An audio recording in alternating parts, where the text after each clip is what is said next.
Bonjour les queens et les kings, petit café. Avec Léon? Léon, tu veux un petit café mon chéri? Non. Bon. Si Léon est avec nous aujourd'hui, c'est parce que nous allons parler de nos animaux de compagnie avec une personne qui les connaît bien et qui les adore. Bon, Monsieur Léon a d'autres choses à faire. On le laisse partir? Ok. Je suis très heureuse d'accueillir aujourd'hui Émilie Devienne. Bonjour. Bonjour, bonjour Isabelle. Émilie Devienne est une coach, mais aussi auteure. On lui doit un premier livre qui a eu beaucoup de succès, un roman, Truffes et sentiments. Son dernier ouvrage s'intitule « Ces animaux qui nous font du bien ». Les comprendre, les aimer et les protéger. Émilie Devienne est coach, vice-présidente de la Société française de coaching, ancienne journaliste, devenue essayiste et auteure de nombreux ouvrages.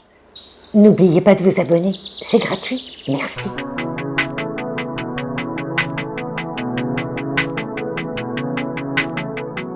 Émilie Devienne, avant de parler de votre dernier ouvrage, on va parler de l'écrivaine. Vous dites être témoin de notre époque et en rapporter les vrombissements. Je pense que justement, je suis témoin de mon époque par l'écriture et après par l'espace que les journalistes, les booktubeuses, les influenceuses ou autres peuvent m'accorder. Et ensuite, par le biais de conférences, d'ateliers, d'interventions diverses et variées. Autrement dit, comme j'ai souvent tendance à le dire, l'écriture a toujours été mon allié, elle continue de l'être et c'est ma manière de porter des paroles ou de traiter de sujets qui me préoccupent, soit à titre personnel, soit à titre professionnel, et souvent ce sont les deux, et de pouvoir les mettre en forme, de mener des recherches, de rencontrer des gens, et à partir de là, de pouvoir effectivement influencer ou du moins participer au mouvement de mon époque. Aujourd'hui, l'écriture est malmenée via les nouveaux outils numériques, via les réseaux sociaux, évidemment, on abrège tout, les acronymes, etc. Avez-vous un regard inquiet sur ce phénomène ou tout au contraire, c'est une évolution de langage qui fait écho à l'écriture? Je reviendrai à un bon vieux Marshall McLuhan qui était un technicien pas du tout un technicien d'ailleurs, un scientifique chercheur en communication qui était canadien, et Marshall McLuhan disait « The medium is the message ». Autrement dit, effectivement, le médium, le support de communication permet de porter un message. Le meilleur exemple, c'est un mot d'amour. C'est pas pareil de recevoir à toute génération, je pense, un joli mot d'amour, une jolie lettre sur un très beau papier écrit à la main, qu'un texto « je te kiffe, tu me kiffes ». C'est autre chose, ça peut être sympa aussi, mais ça n'aura pas la même portée, la même interprétation, la même vocation. Combien de femmes se plaignent, et d'hommes je pense aussi d'ailleurs, d'être plaquées comme ça sèchement par un SMS.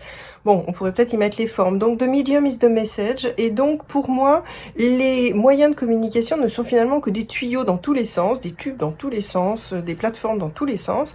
Mais le contenu restera toujours du contenu. Et donc, je pense que les personnes qui aiment écrire, auront toujours le moyen de mettre en valeur l'écriture, quelle que soit sa forme et quel que soit leur talent, pour justement alimenter tous ces supports. Donc je ne pense pas vraiment que les moyens de communication mettent en danger notre qualité d'écrivain ou d'auteur. Voilà, de la même façon qu'il y a une époque que j'ai connue, au début, où il y avait les traducteurs électroniques. J'avais plein d'amies traductrices au Québec, puisque j'ai longtemps vécu au Québec, et qu'au Québec, évidemment, on passe tout le temps du français à l'anglais, et donc il y a des gens qui gagnent leur vie à passer leur temps à traduire un document d'une langue vers l'autre, notamment, donc français-anglais, et qui disaient « mais ça va être la catastrophe ». Et bien non, c'est pas la catastrophe. Pourquoi? Parce que un traducteur, si brillant soit-il, va à un moment donné ne pas ressentir la finesse d'un texte, le sens du texte. Il y avait eu un livre extrêmement drôle il y a quelques années qui s'appelait « Ciel mon mari, Sky my husband ».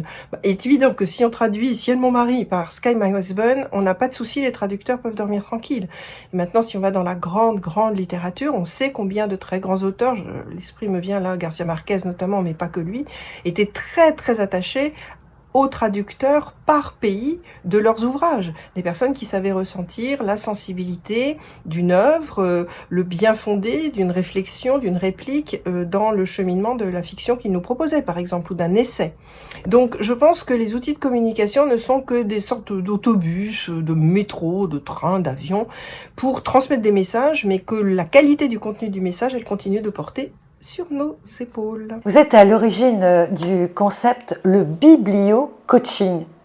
concrètement? Oui, effectivement, la bibliothérapie existait, bien sûr, mais moi j'ai souhaité proposer du biblio-coaching puisque je ne suis pas psy, je suis coach, même si les coachs dûment formés, accrédités, dans une démarche constante de professionnalisation et supervisés, ont effectivement un fort background, une forte formation et mise à jour régulière de dimension psychologique, bien entendu. Pour autant, nous ne sommes pas psy.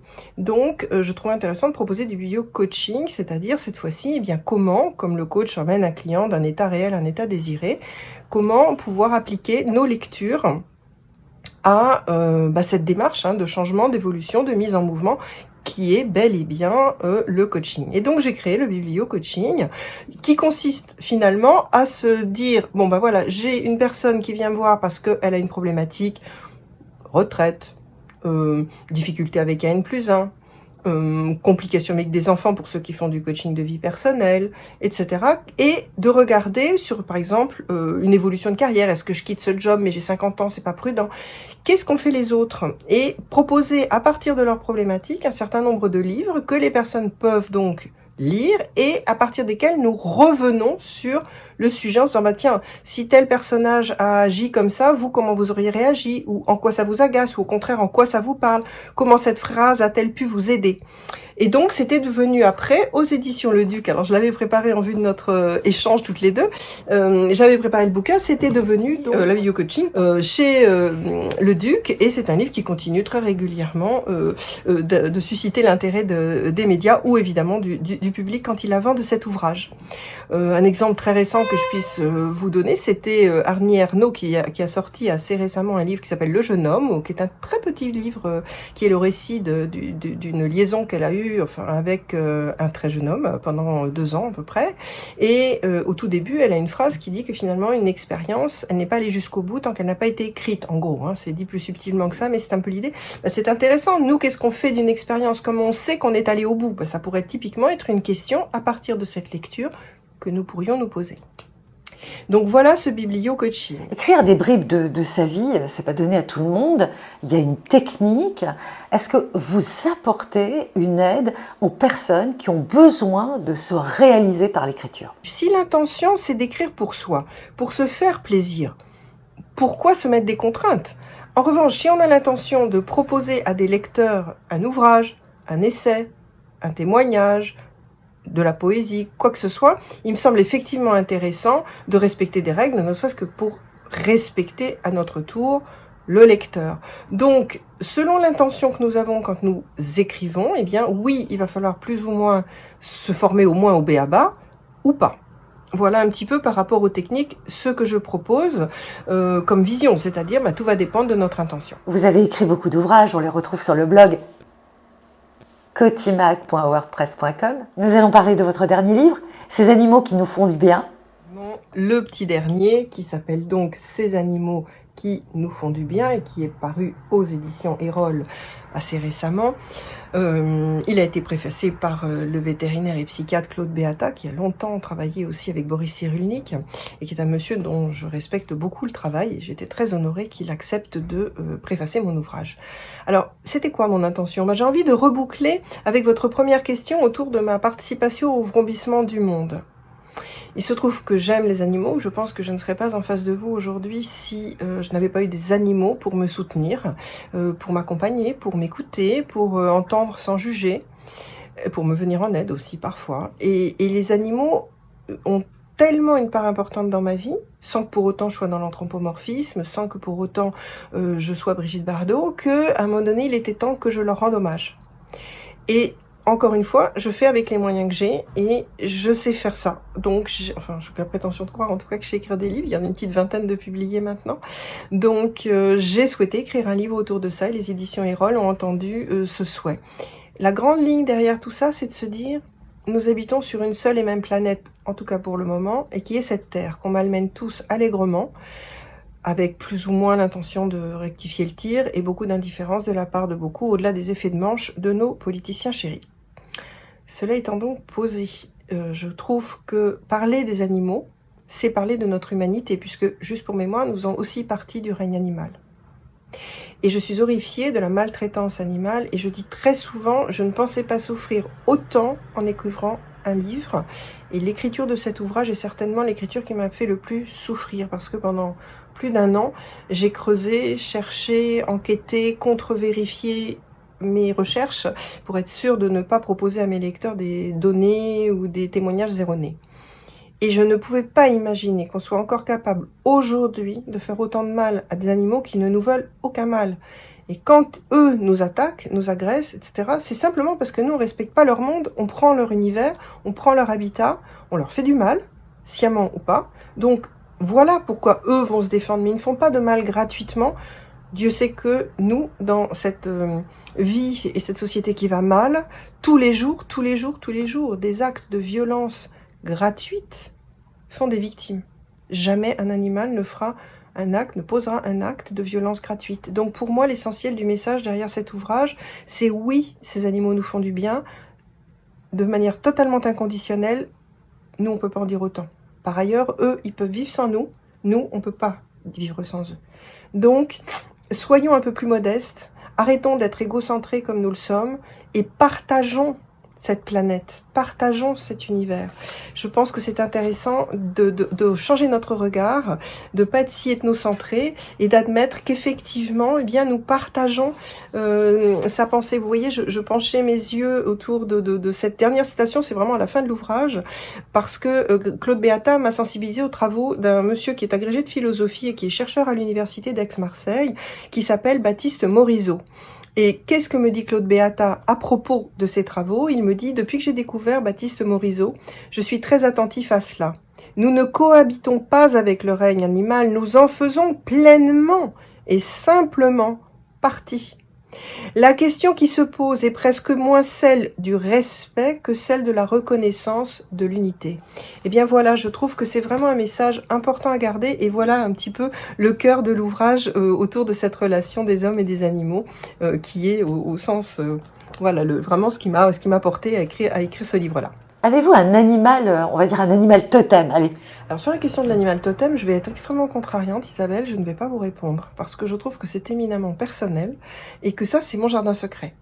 En revanche, je peux vous parler des animaux totems avec grand plaisir, et d'ailleurs, dans cet ouvrage, j'ai accordé quelques pages, quelques lignes plutôt, devrais-je être honnête, à une chamane qui s'appelle Else au rêve, que j'ai interviewée, et qui m'a bien expliqué que, effectivement, depuis des civilisations et des civilisations de tout âge, il y a eu cette écoute de l'animal comme un animal dit aussi, pas seulement totem, mais on peut aussi l'appeler animal de pouvoir. Qu'est-ce qu'ils font ces animaux totems? Qu'est-ce qu'ils font ces animaux de pouvoir? Ils viennent nous donner leur qualité principale pour nous aider à vivre. Et donc, quand on dit j'ai un animal totem, oui et non, on peut avoir des animaux totems qui vont se manifester à nous pour peu qu'on veuille bien les écouter et les accueillir, de manière à nous apporter qui la force, qui la vigilance, qui le discernement, qui l'endurance. Donc en fait, un animal totem, j'ai un peu de mal à le croire, on peut peut-être avoir un animal totem, je dirais, plus présent que d'autres, mais chacun va venir quand il estime que c'est bon de nous faire entendre son message et que nous soyons en capacité de l'écouter pour bénéficier des qualités qui lui sont reconnues. Donc voilà un petit peu ce que je propose comme réflexion autour des animaux totems. Avant de se dire au revoir, un zoom sur vos projets. Alors, mes projets, c'est un prochain roman dont les premières versions sont déjà écrites, bien sûr. Je suis en train de le retravailler, il est là. J'ai sorti la dernière version pour vous la montrer. Voilà, donc mon projet, c'est de terminer ce prochain roman, qui serait donc le 3e.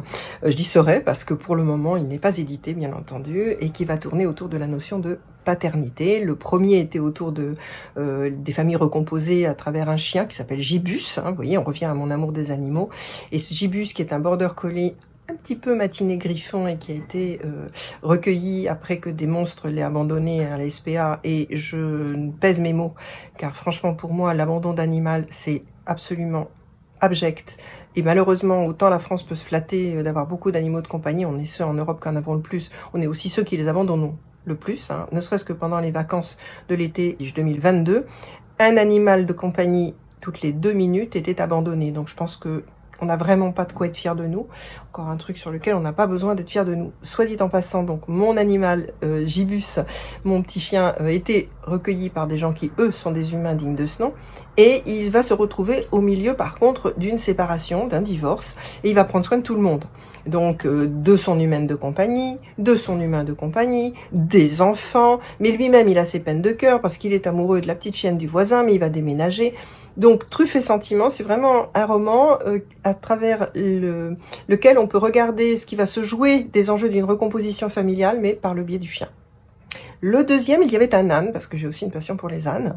Et dans le deuxième, qui s'appelle J'ai écouté le bruit des anges, on a un personnage principal qui est pour le coup une vraie humaine, qui s'appelle Eden, qui est une jeune femme, qui pour toutes sortes de raisons que je vous épargne, va se retrouver à hériter d'un château en Normandie, à travers les bienfaits d'un âne qui s'appelle Curcuma. Il se trouve qu'en même temps, elle va être plaquée par son compagnon après 10 ans de bons et loyaux services, si je puis dire.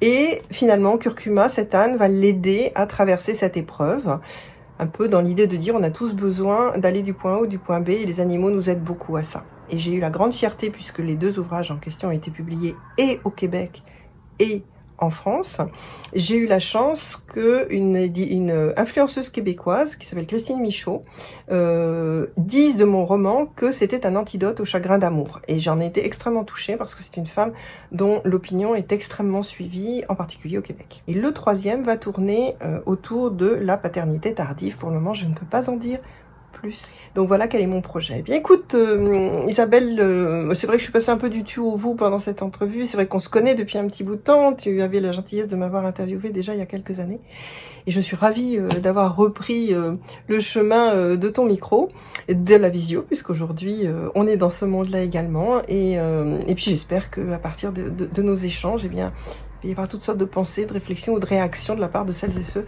qui regarderont notre échange. Voilà, en tout cas, merci à tout le monde et puis peut-être à bientôt pour un autre sujet. Merci beaucoup Émilie Devienne, à très très bientôt. Je vous rappelle que les références des ouvrages d'Émilie se trouvent sur le blog cotimac.wordpress.com. Merci d'avoir passé quelques minutes en notre compagnie.